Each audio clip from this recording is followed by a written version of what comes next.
Continuing, You Can Change the World, The Christopher Approach, Chapter 10, Personal Power and Social Responsibility.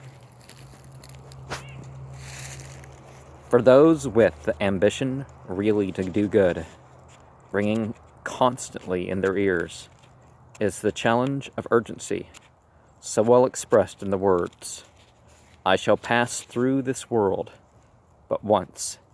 Any good, therefore, that I can do, or any kindness that I can show to any fellow creature, let me do it now. Let me not defer it, or neglect it, for I shall not pass this way again." Not for a moment should a Christopher forget that he has his own destiny to work out here and hereafter. Yet neither should he ever lose sight of the fact that he has a like obligation toward others. There is specific definiteness on this point in the command of Christ. While he said, "Thou shalt love thy neighbor," he was very careful to give the measure of how much that love should be. "As thyself," he said. There is no contesting that. One of Christ's own apostles, St. James, seems to be even more emphatic on this point. "Religion clean and undefiled before God and the Father," he says, "is this, to visit the fatherless and widows in their tribulation, and to keep one's self unspotted from the world." James 1:27. Does the world blemish you inherently? And what's this God loved the world, so loved the world, and all that sort of stuff? Note the emphasis he put on solicitude for others. Even if a person with a weak faith starts to share with others the truth he possesses, his own strength is thereby increased. He is like a run-down person who begins to exercise. The more he does it, the stronger he becomes, despite misgivings. This opportunity, unfortunately, in some cases, the failure to realize such an opportunity exists, calls to mind an instance of a young man just out of the army after the close of World War II. He'd heard of the Christophers, so he informed us, and he came to us with this question: did we think it worthwhile for him to take up work in one of the vital fields into which we are trying to direct 1,000,000 Christophers in order to bring the world back to Christ and thereby ensure peace? Well, can't they just come back to good principles and God? The mere fact that he was undecided as to his future potential for good stressed the plight of so many people with fine ideas who underestimate their individual power to help return the world to Christ. Without putting it into words, this young man was saying, in effect, everything you say is okay, but what can a guy like myself do to push those ideas along? These days, the ordinary person hasn't got a chance. It was explained to him that he had the common sense to appreciate the truth of what was said, that peace is achieved not through government decree, but through the conscious, personal striving of the individuals who make up society. When it is pointed out that the great source of strength of one who works as a Christopher is the fact that he does not work alone, that Christ works with him and through him, a look of reassurance came over this young man's face. At the final words, "It comes down to this, Tom. God works through you. Isn't that something?" With an amazed shake of his head, he replied, "Gee, that is something all right." That he was convinced God can, and does, work through ordinary mortals like himself, despite human limitations and weakness, is evidenced by the fact of his applying and being accepted for a post in the federal government where his influence for good, expressed in his enthusiastic adherence to sound fundamental God-given American principles, has been a source of inspiration to all those around him.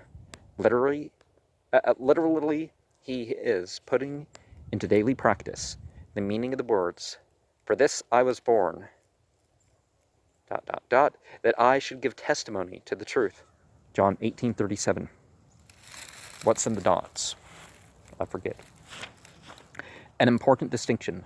There are many basic reasons justifying constant and continued emphasis on individual responsibility and participation in shaping the destiny of mankind. First of all, the teeming millions of humanity are nothing more than you, one person multiplied over and over again.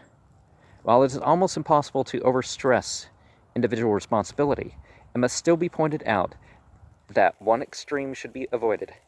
It is the exaggeration of the individuality of the individual to such an extent that the social nature of man is lost sight of, and the dangers of rugged individualism allowed to step in and cause considerable harm. Doesn't sound too bad of a phrase. Each human being, while he comes into the world as an individual, is likewise born a social being, as a member of his own family, and of the whole human family. He must live as an individual, true, but he also has obligations as the social being God intended him to be. When he renders an account of his stewardship after death, there is a social as well as individual consideration. For each of us, there will be a particular judgment at which everyone is judged individually as to his own personal life. Then follows the general judgment in which all participate as members of the human race. Therefore, while you can exert power for good, individually and personally, you must ever be mindful that it should be exercised in terms of society and not in any isolated, anti-social sense. We are, St. Paul reminds us, everyone members one of another, Romans 12:5. And again, for none of us liveth to himself, and no man dieth to himself, Romans 14:7. To bear fruit. In so far as a person fulfills this role, he or she enjoys peace and happiness both here and hereafter. Yet constantly before one's mind should be the eloquent reminder contained in the scriptural parable of Christ and the fig tree. While beautiful in appearance and pleasing to the sight, Christ cursed it, and it withered away. Why? The answer lies not in the fact that it was doing any harm, but only that it was doing no good. It produced only foliage, not fruit, and the later was the purpose for which it was created. And doesn't it say that it was not the season for that to happen? And seeing a certain fig tree, Matthew 21:19 says, and seeing a certain fig tree by the wayside, he came to it, and found nothing on it but leaves only. And he said to it, may no fruit grow on thee henceforward forever. And immediately the fig tree withered away. Individual effort with social effects. There's no special product that you have to manufacture. Goodness is within each and every one. And all one has to do, truly, to bear Christ, is to be a messenger, a distributor of that God-given attribute. Countless people all over the country, and indeed all over the world, have come to realize this. Nothing is as convincing proof of the success, that distribution of goodness, as are actual examples of people who have become Christ bearers in their daily lives. One man who as an individual feels a sense of responsibility to society and is doing something about it, wrote us as follows.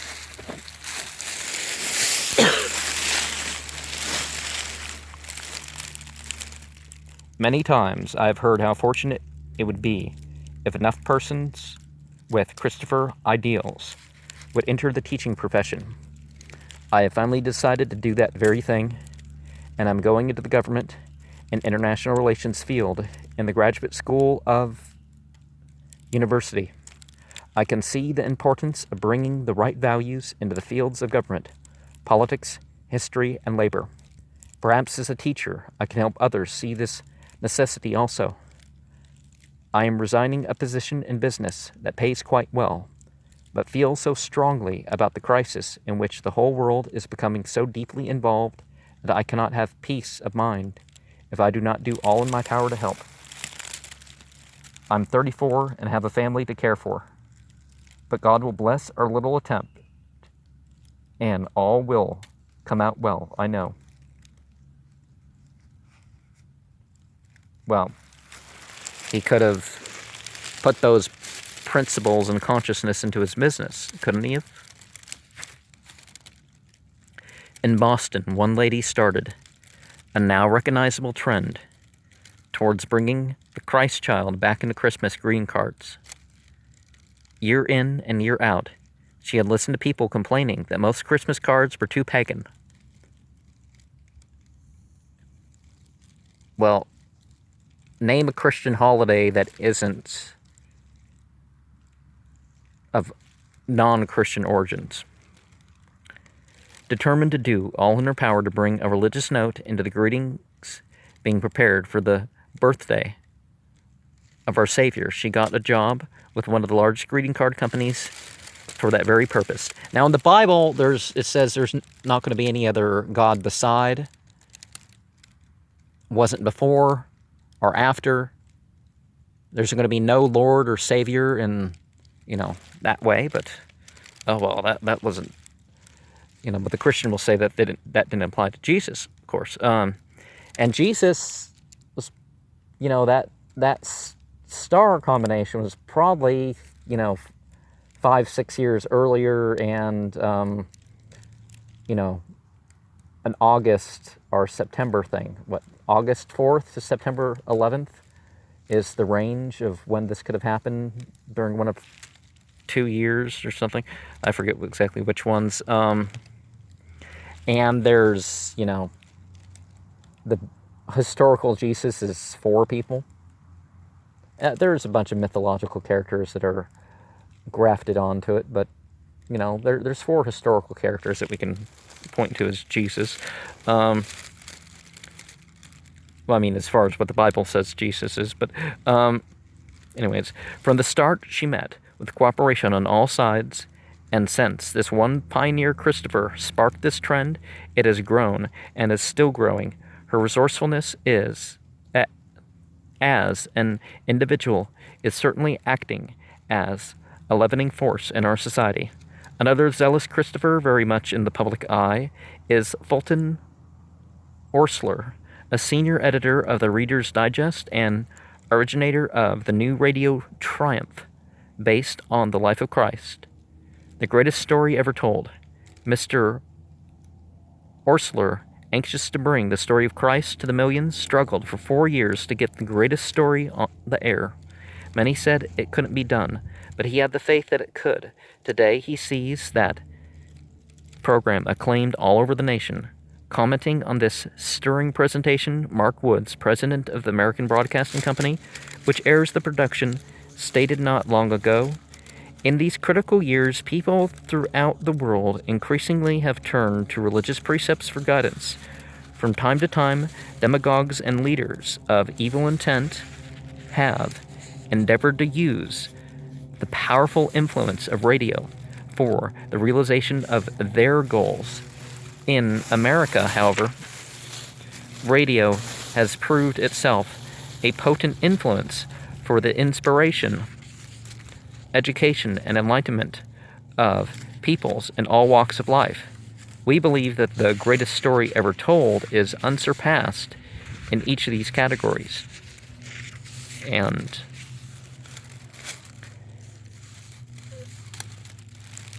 some of the Christian radio stations ended up playing songs that they didn't understand, and some of them have regretted that.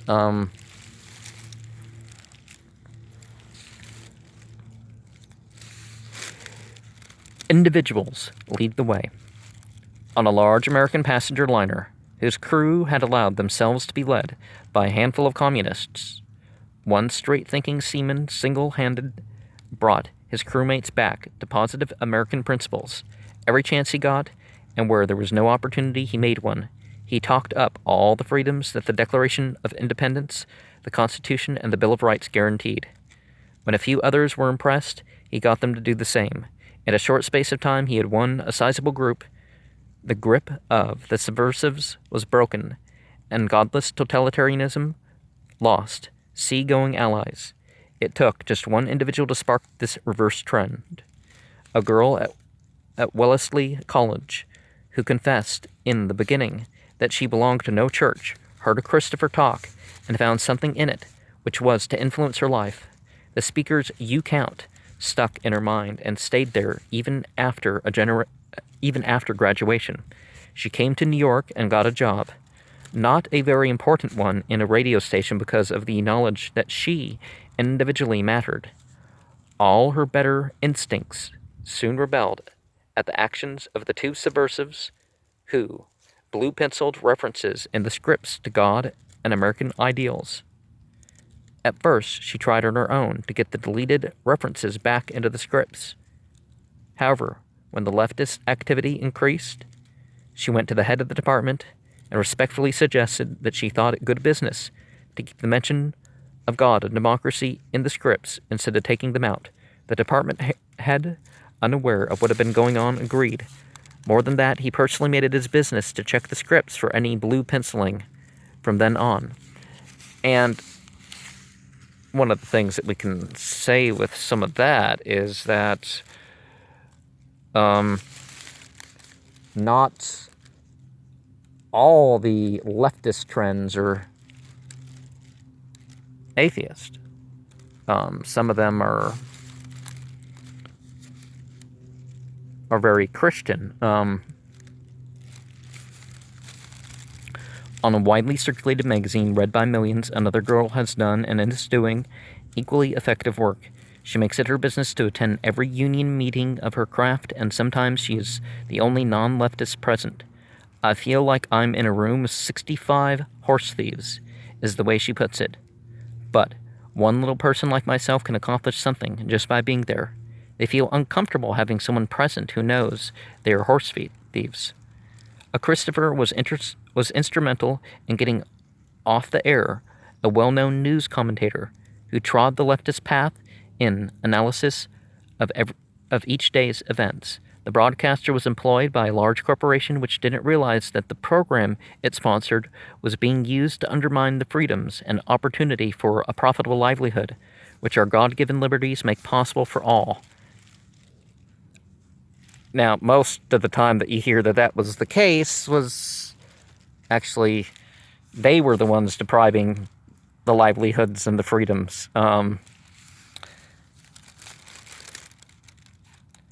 When this Christopher spoke to a member of the executive board of the company, things began to happen immediately. Company officials began to listen in on this commentator and had their worst fears confirmed.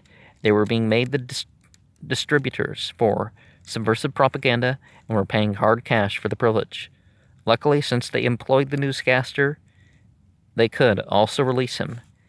And they did just that in short order, all because one Christopher was on his toes and had the courage to make his voice heard. Proof that Christopher action is not confined to the United States alone, but is worldwide, is found in the example of a woman Christopher in South America.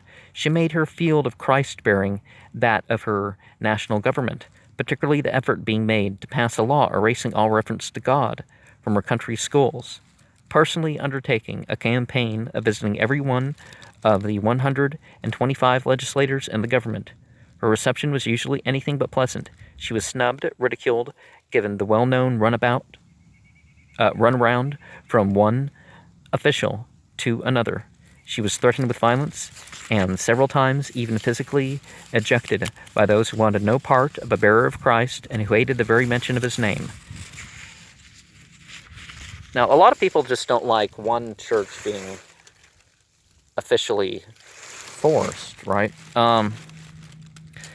But still, she kept on until they finally consented to see her. When the final vote was taken some weeks later, 63 voted to keep the idea of God in the schools, while 62 were opposed. One vote made all the difference, and one woman who suffered more than a little was personally responsible for a victory that touched the lives of every person in her country. You, whose light may have been temporarily dimmed by what the world has to offer, in all that is material, can take heart and hope from the story of St. Francis Xavier. At the University of Paris, Xavier was very much a young sophisticate. He loved the things of this world and was little interested in those of the next. The warning of, "What doth it profit a man if he gain the whole world and suffer the loss of his own soul?" Matthew 16:26 was not unknown to him, but for too long he saw its meaning, if at all, as only through a glass darkly. Okay, where's that phrase from? I think we've...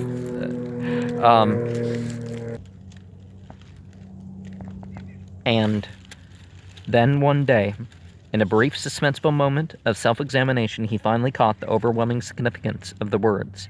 If he, one individual, was worth so much, so then was every man. He was consumed with a burning desire to share that knowledge with all mankind. He felt he had to get that idea across somehow to people, wherever and whenever he could. How much of his life remained to him to complete this task he naturally didn't know, but it really didn't matter. Whatever he could do, he would do to bring the knowledge of Christ to all men. In 10 years, the sands in the hourglass of his life ran out at 45. He reached personally nearly 1 million men, women, and children. Exclude no one. You, as an individual, can walk in Xavier's footsteps, if you will. Also try to reach everybody, even those who hate you, and all you stand for. You must be like the Christopher, who made it his business to talk to a notorious woman, communist, in a large eastern city not long ago. This Red was only 21 years old, but already her fire and zeal for the godless crusade had made her name a byword in subversive circles, perhaps because she was flattered that any God-fearing person would come to see her, or possibly because in her egotism she thought she held the whip hand. She consented to talk to this Christopher, and her greeting was not surprising. Now listen, I don't believe in God. Before we get into any discussion, I want you to understand that. I do believe in God, the Christopher answered in a calm, friendly way, and because I believe in God, I believe in you. You were made in His image and likeness, and all humanity is you. Over and over again. The communist said nothing to this at first. Finally, she bit her lip and then burst out almost pleadingly. Why don't you Christians, tell that to the whole world instead of keeping it to yourselves? There isn't much more to tell. The interview ended soon afterwards. But the thing that impressed this Christopher, and has since impressed all who have heard what happened, is that there was a communist begging the followers of Christ to bring the message of his love to all mankind. This is a challenge you must meet, and with God's help you will meet. Now, there was a preacher in California that says that a preacher visited him in a hospital and recited a portion of the Quran that he didn't remember, so he became Christian. Well, he didn't say it like that, but he quoted the thing, and I'm like, oh yeah, that's from Surah 85. So some will join whatever path a particular thing is mentioned by one of its followers, I didn't articulate that well. There's a challenge you must meet, and with God's help you will meet. One small voice. You who may feel you do not know enough to be of use as effective Christophers, remember, one small voice which makes itself heard on the side of truth is often like a clarion call to action.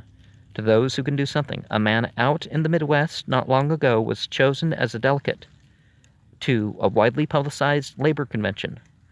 The appointment, instead of flattering him, flustered him, especially in the face of some advice as to his responsibility in watching out for the best interest of his fellow workers. I'm afraid I don't know enough about policy to be much help, was his bewildered argument.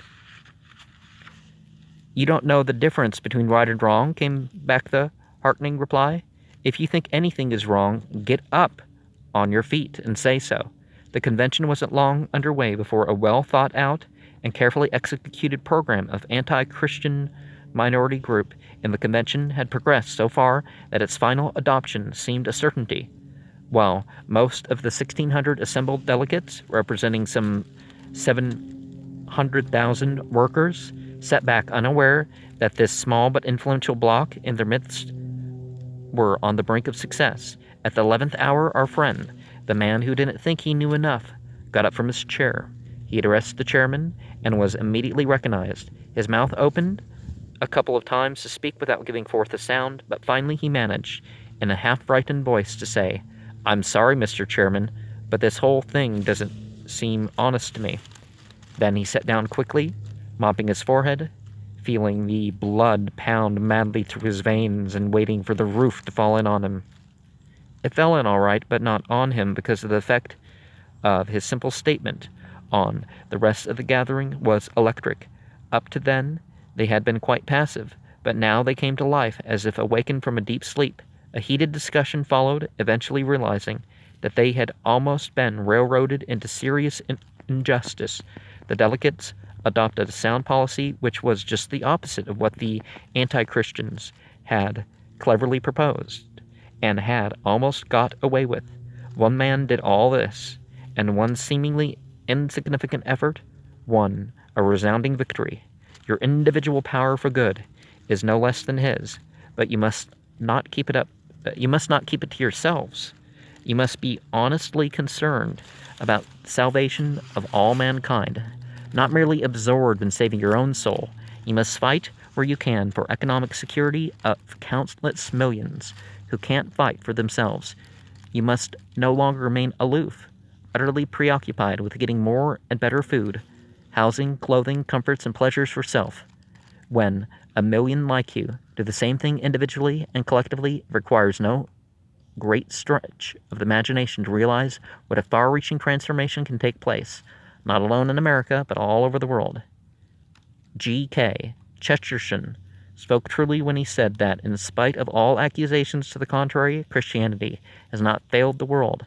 The tragedy of our times is that too many have failed to try the truths of Christianity, yet it is in your power to bring Christ back to the world, and the world back to Christ. You have a touch of divinity, which will begin to blossom into completeness here on earth, even before you hear those final words of eternal benediction. Matthew 25:34 says, "Come ye blessed of my Father, possess you the kingdom prepared for you from the foundation of the world." And the Luciferian likewise would, they work to actualize their kingdom. But, they believe in the incremental acquiring of good and truth, or whatever you want to call light, and bringing that out, illuminating. But their point, in Christianity, the term Lucifer was used, for Jesus, and we don't mean that we're now the new Jesus or something, and everybody should worship us, or that's not what we're saying. But I'm just drawing the parallels between a Christopher, Christ bearer, and a Lucifer, a light bringer,